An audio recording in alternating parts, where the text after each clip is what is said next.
오빠 나 그냥 죽고 싶어. 진짜로. 19살 여동생이 온몸에 화상과 칼자국이 새겨진 채 바닥에 쓰러져 말한 이 순간 29살 서준혁 씨는 깨달았습니다. 법은 무능했고 이제 자신이 심판자가 되어야 한다는 것을. 지우야, 오빠가 그놈들을 이 세상에서 지워줄게. 오빠 안 돼. 걔들 아빠가 대법원장이고 검찰총장이야. 건드리면 안 돼. 걱정하지 마. 잘못 건드린 게 누군지 알게 해줄 테니까. 하지만 준혁 씨는 몰랐습니다. 교도소 안이 상상 이상의 지옥이었다는 것을. 그리고 자신의 정체가 발각되는 순간 정말로 죽을 수도 있다는 것을 말이에요. 지금 어디서 이 영상을 보고 계신지 댓글로 남겨주세요. 오늘 이야기는 손에 땀을 쥘 만큼 흥미진진한 이야기입니다. 서준혁 씨는 부산 해운대에서 태어나 자랐습니다. 부모님이 건물 붕괴 사고로 세상을 떠나신 후 10살 터울인 여동생 지우와 둘만 남았어요. 지우가 대학교 2학년인 올해 준혁 씨는 현역 해병대 특수수색대 중사로 복무 중이었습니다. 오빠, 내가 알바해서 용돈이라도 벌까? 혼날래? 너는 공부만 해. 지금은 그게 오빠를 도와주는 거야. 준혁 씨는 키 179cm에 체중 83kg의 근육질 체격으로 해병대 특수수색대에서 8년간 복무하며 대테러 작전을 전담해 왔어요. 코드네임 샤크로 불릴 정도로 국가 차원에서 해결하기 힘든 일이 있으면 부르는 엄청난 실력자였습니다. 오빠는 부대에서 정확히 뭐 해? 그냥 수영하고 산길 산책하는 정도지 뭐. 그것만 알면 돼. 준혁 씨는 항상 이렇게 대답했어요. 자신이 지금까지 19명의 테러리스트를 직접 제거했다는 사실을 지우가 알까봐 걱정됐거든요. 그런데 여기서 중요한 사실 하나. 준혁 씨는 실전 경험은 풍부했지만 교도소라는 특수한 환경에 대해서는 전혀 몰랐어요. 밖에서 싸우는 것과 교도소 안에서 살아남는 것은 완전히 다른 기술이었거든요. 지우만 행복하면 나머지는 다 상관없어. 그렇게 생각하며 8년간 복무해온 준혁 씨였습니다. 7개월 전 지우에게 끔찍한 일이 일어났습니다. 대학교 선배 4명이 지우를 집단으로 성폭행하려다가 실패하자 그 보복으로 온갖 고문과 괴롭힘을 시작한 거예요. 지우야, 병원에서 뭐라고 했어? 오빠 나 3도 화상이래. 그리고 여기 칼자국도. 지우는 울면서 팔을 걷어올렸어요. 담배로 지진 자국과 칼로 그은 상처들이 가득했습니다. 지우야, 누가 이런 짓을. 대학교 선배들이 박민준, 이성호, 김태준, 조연숙, 준혁 씨는 즉시 모든 증거를 수집해서 경찰에 신고했습니다. CCTV, 병원 진단서, 증인 진술까지 완벽하게 준비했어요. 그 결과 가해자 4명은 모두 2년에서 4년의 실형을 받아 청주교도소에 수감됐습니다. 이제 끝이야 지우야. 저놈들은 최소 2년은 못 나와. 고마워 오빠. 이제 정말 안심이야. 하지만 한 달 후 더 끔찍한 악몽이 시작됐습니다.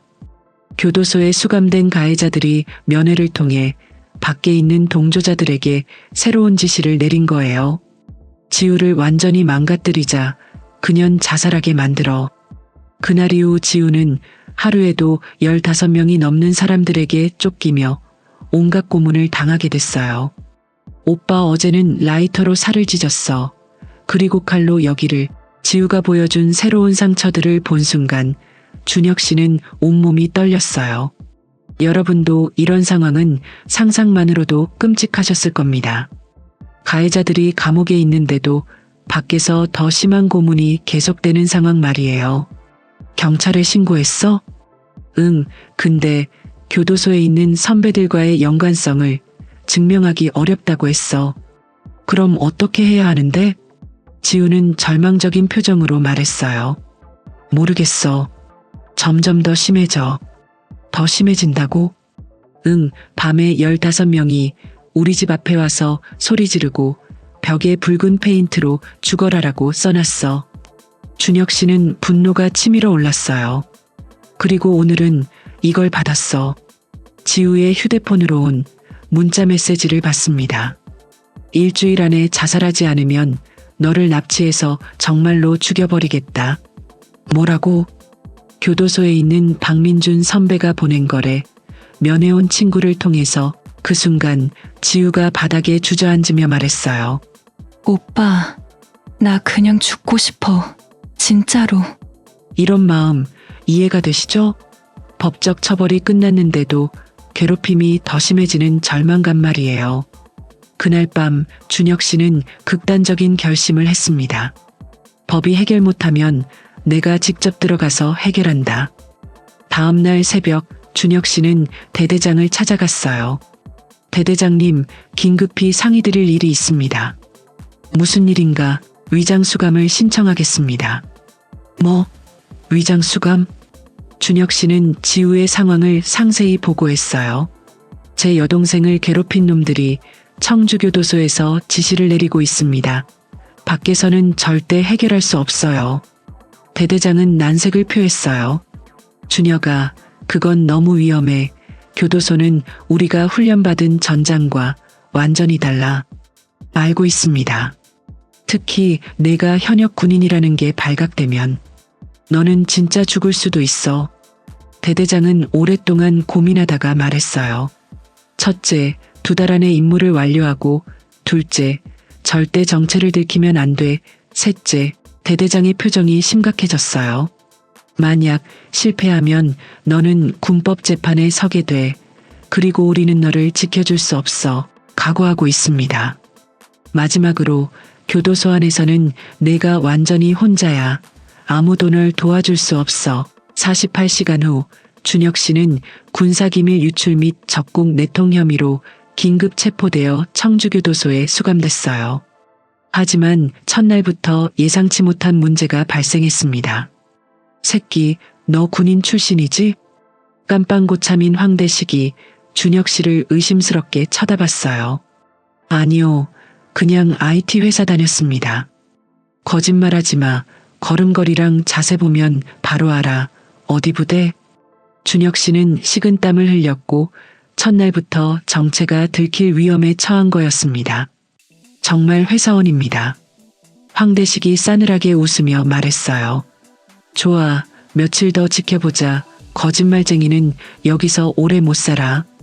그날 밤 준혁 씨는 교도소는 자신이 생각했던 것보다 훨씬 복잡하고 위험한 곳이라는 것을 깨달았어요. 사흘 후 더 큰 위기가 닥쳤습니다. 교도소 내 최고 권력자인 독사 차승원이 준혁 씨를 부른 거예요. 새로 온 놈, 이름이 뭐야? 서준혁입니다. 뭐 하다가 들어왔어? 군사기밀 유출입니다. 차승원의 눈빛이 날카로워졌어요. 군사기밀? 어디 부대였는데? 순간 준혁 씨는 위기를 느꼈어요. 이놈이 자신을 강하게 의심하고 있었죠. 해군 진해기지였습니다. 해군? 어디 함정? 충무공함이었습니다. 차승원이 씩 웃었어요. 거짓말하지 마. 해군 출신치고는 너무 건장하잖아. 그리고 목소리 톤도 다르고 해병대지. 준혁 씨의 심장이 쿵쿵 뛰었어요. 해군입니다. 좋아, 내가 직접 확인해 볼게. 일주일 후 준혁 씨는 지우를 괴롭혔던 가해자들을 확인했어요. 박민준, 성폭행 미수 및 상해주범, 4년형 3구역. 이성호 집단폭행, 3년형 3구역. 김태준 협박 및 상해, 2년형 2구역. 조연수 공범, 2년형 2구역. 문제는 이들이 모두 차승원에게 빌붙어 있다는 거였습니다.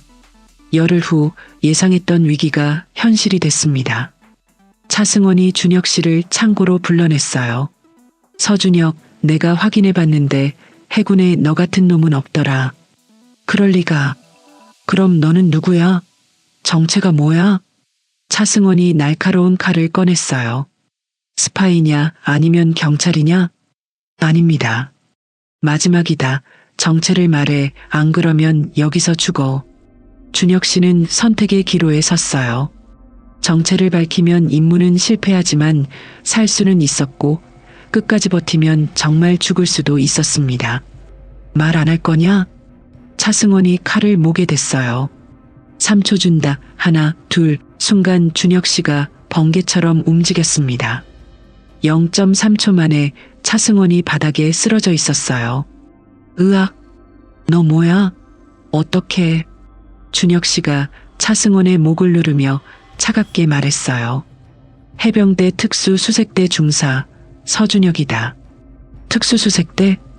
그리고 너가 보호하고 있는 박민준, 이성호, 김태준, 조연수 이 네 놈들이 내 여동생을 성폭행하려다 실패하자 지금까지 고문하고 있어. 차승원의 얼굴이 새하얗게 질렸어요. 제발 살려주세요. 내가 왜 여기 들어왔는지 이제 알겠지? 네. 좋아, 그럼 이제 너도 선택해. 나를 도울 건지 아니면 여기서 죽을 건지. 차승원은 떨리는 목소리로 대답했어요. 도와드리겠습니다. 하지만 준혁 씨는 또 다른 위기가 다가오고 있다는 걸 몰랐어요. 박민준이 준혁 씨의 정체를 의심하기 시작한 거였습니다. 며칠 후 박민준이 차승원을 찾아왔어요. 형, 저 새끼 서준혁 이상해요. 뭐가? 갑자기 형이 저희를 건드리지 말라고 하잖아요. 그리고 저 자식이 온 다음부터 분위기가 완전히 바뀌었어요. 박민준이 의심의 눈초리로 말했어요. 혹시 저놈 김지우 오빠 아닌가요? 차승원은 당황했어요. 그럴 리가, 어떻게 군인이 교도소에. 묘하게 닮았단 말이죠. 성도 똑같고. 박민준이 면회를 신청해서 밖에 있는 동료들에게 연락을 했어요. 김지우 오빠 사진이랑 신상 정보 구해줘. 정확히 알아봐. 준혁 씨는 이 사실을 전혀 몰랐습니다. 댓글로 여러분의 생각을 들려주세요. 준혁 씨가 이 위기를 어떻게 넘길 것 같으세요? 3일 후 박민준에게 충격적인 연락이 왔어요. 형, 확인됐어요. 저 새끼가 김지우 오빠 맞아요. 면회 온 동료가 속삭였어요. 이름은 서준혁이고 현역 해병대 특수수색대래요. 사진도 똑같아요. 박민준은 분노로 이를 갈았어요. 그럼 저놈이 우리를 잡으러 온 거네? 그런 것 같아요. 어떻게 할까요? 당연히 죽여야지, 오늘 밤에. 하지만 차승원이 패닉에 빠졌어요. 야, 잠깐만, 그 자식 진짜 위험해. 뭐가 위험해요? 여기는 교도소예요. 특수수색대라고. 나도 한 번에 제압당했어. 그래도 우리가 숫자로 밀어붙이면 몇 명을 모을 수 있어? 20명은 가능해요. 그날 밤 정말로 준혁 씨의 생명이 위험에 처했습니다. 박민준이 20명의 수용자들을 이끌고 준혁 씨가 있는 방으로 몰려온 거예요. 서준혁, 나와. 김지우 오빠 맞지? 준혁 씨는 순간 모든 게 끝났다고 생각했어요. 우리가 누군지 알고 들어왔으면 각오는 했겠지? 박민준이 날카로운 칼을 들고 다가왔어요. 오늘 밤 여기서 죽어라. 20명이 일제히 무기를 꺼냈습니다. 다들 조용히 해. 너무 소란 피우면 교도관 들어와. 이성호가 말했어요. 빨리 죽이고 시체는 위장 처리하자. 하지만 그 순간 예상치 못한 일이 일어났습니다. 차승원이 박민준을 말렸어요. 야, 잠깐만. 형, 왜요? 이 자식 죽이면 우리 다 죽어. 무슨 소리예요? 차승원이 떨리는 목소리로 말했어요. 이 자식 진짜 특수부대야. 그리고 밖에서 이놈이 실종되면 해병대에서 교도소를 뒤질 거야. 그래도 이미 들켰는데. 그리고 이 자식이 우리한테 제안했어. 뭔 제안? 김지우 괴롭히는 거 그만두면 우리를 안 건드린대. 박민준이 비웃었어요. 우리가 왜 그런 거래를. 그 순간 준혁 씨가 천천히 일어서며 말했어요. 박민준, 너 지금 마지막 선택이야. 뭘? 내 여동생 괴롭히는 거 완전히 중단하고 진심으로 사과할 거냐? 아니면 여기서 나랑 죽을 각오로 싸울 거냐? 허풍 떨지 마. 20대 1인데 뭐가 무서워? 박민준이 칼을 들고 돌진했어요. 하지만 5초 후 박민준은 바닥에 쓰러져 있었습니다. 나머지 19명이 동시에 달려들었어요. 준혁 씨는 8년간 훈련받은 모든 기술을 발휘했습니다. 10분 만에 20명 모두 바닥에 널브러져 있었어요. 이제 알겠냐? 준혁 씨가 차갑게 말했어요. 내가 왜 여기 들어왔는지, 그리고 내가 누구인지. 이성우, 김태준, 조연수도 완전히 항복했어요. 죄송합니다. 정말 죄송합니다. 사과는 내 여동생한테 하고 지금 당장 밖에 있는 놈들한테 연락해서 내 여동생 건드리는 거 완전히 중단하라고 해. 네. 그리고 앞으로 내 여동생에게 정식으로 사과문을 써서 보내라. 알겠습니다. 하지만 진짜 위기는 그 다음에 왔어요. 다음 날 아침 교도소 측에서 준혁 씨를 조사하기 시작한 거였습니다. 어젯밤 3구역에서 무슨 일이 있었나? 수용자 20명이 다쳤다는데? 서준혁이란 수용자를 조사해 봐야겠어. 만약 교도소 측에서 준혁 씨의 정체를 밝혀내면 정말 큰 문제가 될 수 있었어요. 다행히 차승원이 도움을 줬어요. 서준혁은 아무 관련 없고 그냥 수용자들끼리 싸움이 일어난 거예요. 정말이야? 네, 저희가 알아서 해결했어요. 일주일 후 지우에게서 기적 같은 소식이 들려왔어요. 오빠, 완전히 멈췄어. 더 이상 아무도 나를 괴롭히지 않아. 면회를 온 지우가 눈물을 흘리며 말했어요. 그리고 박민준 선배들한테서 사과 편지도 받았어. 준혁 씨는 안도의 눈물을 흘렸어요. 목숨을 건 작전이 성공한 거였죠. 오빠 덕분이야. 정말 고마워. 지우야, 이제 정말 괜찮을 거야. 2주 후 준혁 씨는 예정대로 출소했습니다. 혐의 없음으로 석방된다는 공식 발표와 함께 말이에요. 지우가 교도소 앞에서 기다리고 있었어요. 오빠, 지우야 많이 기다렸지? 응. 오빠 덕분에 이제 정말 새로운 인생을 살 수 있게 됐어. 지우는 그 2달 동안 완전히 달라져 있었어요. 오빠가 위험을 무릅쓰고 나를 구해줬으니까 이제 내가 다른 사람들을 도와야겠어. 그래. 응. 학교에서 피해자 보호 캠페인을 만들어서 활동하고 있어. 벌써 5명이나 도왔어. 준혁 씨는 정말 자랑스러웠어요. 한 달 후 더 놀라운 일이 일어났어요.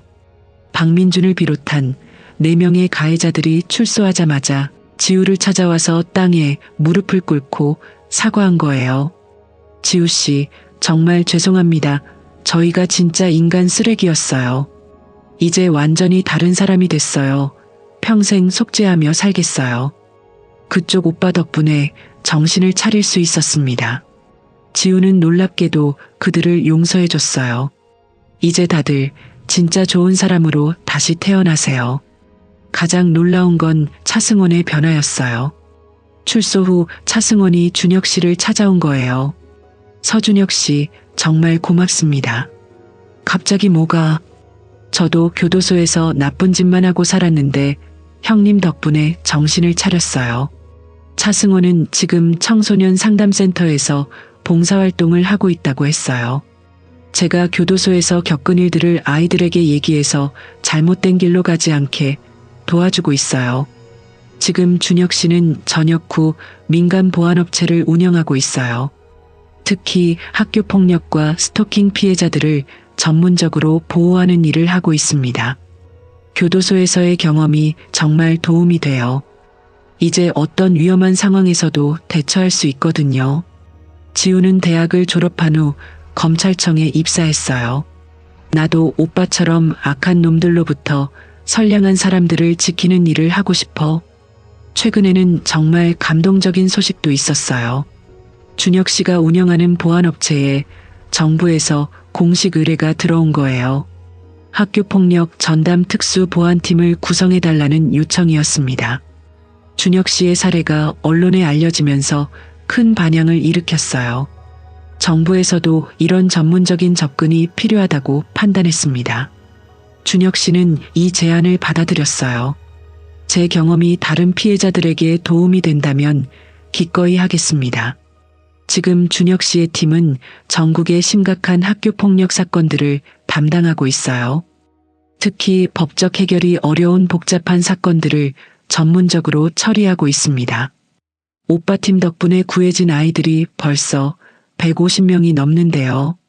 지우가 자랑스럽게 말했어요. 우리 오빠가 진짜 영웅이야. 하지만 가장 감동적인 변화는 따로 있었습니다. 교도소에서 만났던 박민준이 완전히 달라진 거예요. 형님, 저 지금 청소년 보호재단에서 일하고 있어요. 6개월 후 박민준이 준혁 씨를 찾아왔습니다.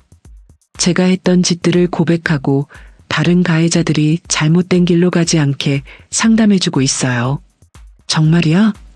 네, 그리고 제가 괴롭혔던 피해자들을 직접 찾아가서 사과하고 있어요. 지금까지 12명한테 사과했습니다. 이성우도 마찬가지였어요. 저는 학교폭력 예방 강사가 됐어요. 제 경험을 바탕으로 아이들에게 강연을 해주고 있어요. 김태준과 조연수도 각각 상담센터와 피해자 보호단체에서 활동하고 있었습니다. 형님이 저희를 때려서 혼내주신 게 아니라 정신을 차리게 해주셨잖아요. 덕분에 진짜 사람다운 삶을 살 수 있게 됐어요. 몇 개월 후에는 더욱 놀라운 일이 일어났습니다. 준혁 씨의 이야기가 다큐멘터리로 제작된 거예요. 제목은 교도소에 들어간 오빠였습니다. 이 다큐멘터리는 방영되자마자 엄청난 반응을 불러일으켰어요. 법으로 해결 안 되는 일들이 이렇게 해결되는군요. 용기 있는 행동이 많은 사람들을 구했네요. 하지만 가장 감동적인 댓글은 지우가 남긴 것이었어요. 오빠 평생 고마워. 오빠 덕분에 내가 다시 태어날 수 있었어. 최근에는 국정감사에서도 준혁 씨의 사례가 언급됐어요. 학교폭력 문제 해결을 위해서는 서준혁 씨 같은 전문가들의 도움이 필요합니다. 국회의원이 발언했어요. 법적 처벌만으로는 한계가 있다는 것을 보여주는 사례입니다. 그 결과 정부에서는 학교폭력 전담 특수팀 예산을 대폭 증액하기로 했어요. 준혁 씨 같은 전문가들이 더 많이 활동할 수 있도록 지원하겠습니다. 지금 준혁 씨는 전국을 돌아다니며 강연도 하고 있어요. 가족을 지키는 것은 때로는 모든 것을 걸어야 하는 일입니다. 하지만 그 용기가 더 많은 사람들을 구할 수 있어요. 청중들은 항상 뜨거운 박수로 응답해요. 어떤 아버지는 이런 질문을 했어요. 제 딸도 학교폭력을 당하고 있는데 법적 해결이 안 되고 있습니다. 어떻게 하면 좋을까요? 준혁 씨는 진심으로 대답했어요. 먼저 모든 법적 방법을 시도해 보세요. 그리고 그래도 안 되면 저희에게 연락하세요. 도와드리겠습니다. 실제로 준혁 씨의 팀은 그런 가족들을 정말 많이 도와줬어요. 지금까지 도운 가족이 300여 가정이 넘어요. 지우가 자랑스럽게 말했어요. 오빠 덕분에 정말 많은 아이들이 구해졌어. 최근에는 해외에서도 관심을 보이고 있어. 일본의 한 방송국에서 준혁 씨를 인터뷰하러 왔어요. 한국의 학교폭력 해결 방식이 일본에도 도움이 될 것 같습니다. 미국의 한 대학에서는 준혁 씨의 사례를 연구 주제로 삼기도 했어요. 법적 한계를 뛰어넘는 창의적 해결 방식이라고 평가했습니다. 하지만 준혁 씨는 여전히 겸손해요. 저는 그냥 제 여동생을 지키려고 했을 뿐이에요. 지우는 고개를 흔들어요. 아니야 오빠, 오빠는 진짜 영웅이야. 나뿐만 아니라 수많은 가족들을 구했잖아. 얼마 전에는 정말 특별한 일이 있었어요. 지우가 준혁 씨에게 깜짝 선물을 준 거예요. 오빠 이거 봐. 지우가 보여준 건 감사패였어요. 학교폭력 근절에 기여한 공로를 인정하여 라고 적혀 있었어요. 교육부에서 오빠한테 주는 거래. 내가 신청했어. 준혁 씨는 감동받았어요. 고마워 지우야. 오빠가 나를 구해준 것처럼 이제 오빠도 많은 사람들에게 인정받고 있어.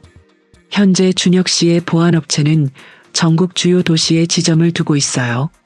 긴급 상황이 발생하면 2시간 안에 현장에 도착합니다. 지우도 검찰청에서 학교폭력 전담검사로 일하고 있어요. 오빠가 현장에서 해결하면 내가 법적으로 뒷받침해 주는 거야. 남매의 완벽한 콤비네이션이에요. 여러분은 어떻게 생각하시나요? 준혁 씨의 선택이 옳았을까요? 위험천만한 상황이었지만 결과적으로는 모든 사람이 더 나은 방향으로 변했어요. 준혁 씨의 용기 있는 행동이 지우뿐만 아니라 가해자들, 그리고 수많은 다른 피해자들까지 구했다는 점에서 정말 의미 있는 이야기였습니다. 때로는 가족을 지키기 위해서는 모든 것을 걸어야 할 때가 있다는 걸 준혁 씨가 증명해줬어요. 그리고 그런 희생과 용기가 결국은 더 많은 사람들에게 희망을 주고 사회를 변화시킬 수 있다는 것도 보여줬습니다. 지우야, 오빠가 있는 한 아무도 너를 건드릴 수 없어. 그리고 이제 우리가 함께 다른 사람들도 지켜주자. 진정한 형제애와 희생정신, 그리고 그것이 가져온 아름다운 변화를 보여주는 감동적인 이야기였습니다. 다음에는 또 다른 가족의 이야기로 찾아뵙겠습니다. 구독과 알림 설정을 하시면 좋은 일이 가득 생기실 거예요. 오늘도 끝까지 시청해 주셔서 감사합니다.